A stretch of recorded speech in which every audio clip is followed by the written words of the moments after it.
Especially in times of Ramadan, importante ang marriage booster kasi inaalala natin kung gaano kabuti ang Panginoon Diyos sa atin, di ba?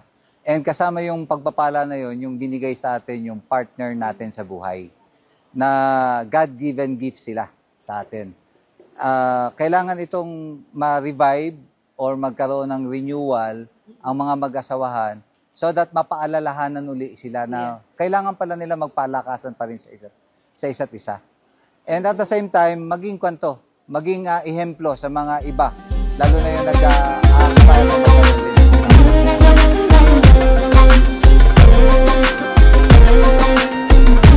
We're married for 32 years and a while ago as I was then saying the vows again, hindi ko kayang sabihin ng wala sa puso. Kailangan buong puso mo siya, and especially for that, hindi mo ma-contain yung love to your husband.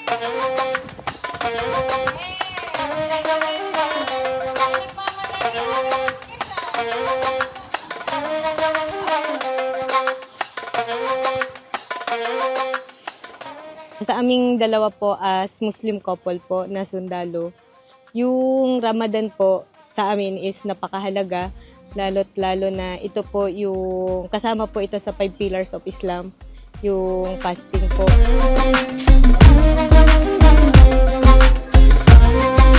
Always kaming magkasama, lalo na pag nagsasahol kami ng madaling araw, sabay kaming gigising, mag-prepare ng food.